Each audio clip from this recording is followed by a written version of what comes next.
दरअसल Z news खबर नहीं, आपकी आवाज। हाल ही में योगी आदित्यनाथ सरकार ने कैबिनेट की बैठक में एक बड़ा फैसला लिया था, जिसमें उन्होंने लेबर लॉ में छूट देने का बड़ा ऐलान किया था और अब इससे चीन को लगेगा बड़ा झटका। आइए जानते हैं विस्तार से। हाल ही में यूपी, मध्य प्रदेश और गुजरात में लेबर लॉ में बदलाव किया गया है। सबसे बड़ा बदलाव तो ये है कि कंपनियों में काम करने का जो समय है 12 घंटे करने की इजाजत मिल गई है।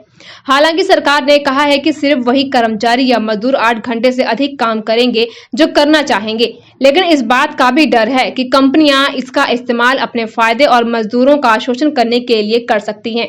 इसी वजह से ट्रेड यूनियन इसका विरोध भी कर रही है, लेकिन सरकारों का तर्क है कि इससे निवेश आकर्षित होगा और नौकरियां पैदा होंगी। सरकार जिस निवेश की बात कर रही है, दरअसल वही लेबर लॉ का चाइना कनेक्शन है। चीन से करीब 1000 कंपनियां निकलने की फिराक में हैं और भारत की कोशिश है कि उन कंपनियों को अपनी ओर खींचा जा सके।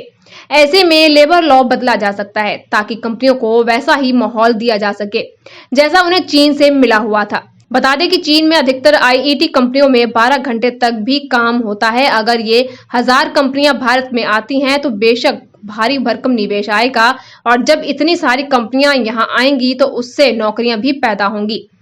लेबर लॉ में बदलाव करके 12 घंटे की शिफ्ट को मंजूरी देना तो सिर्फ एक पहलू है। इसके अलावा बचाव के उपायों में भी ढील दी गई है, जिसे लेबर सेफ्टी के लिए सबसे अधिक जरूरी माना जाता है। यही वजह है कि ट्रेड यूनियन इसके खिलाफ है।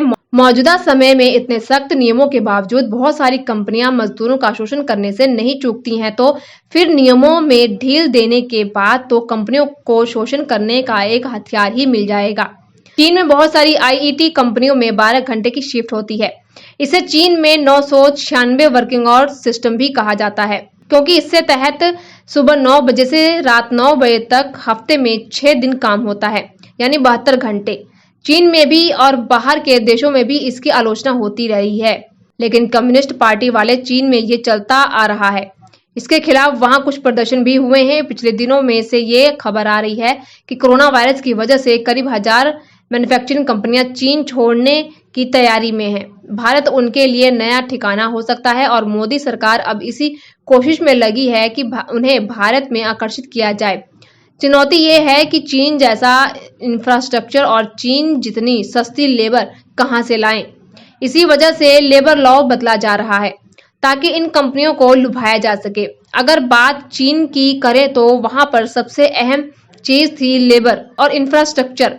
लेबर की बात करें तो एक तो वहां सस्ती लेबर है, आसानी से मिल जाती है, और ऊपर से चीन की कम्युनिस्ट सरकार लेबरों के लिए जो नियम बना देती है उसे सब मानते हैं।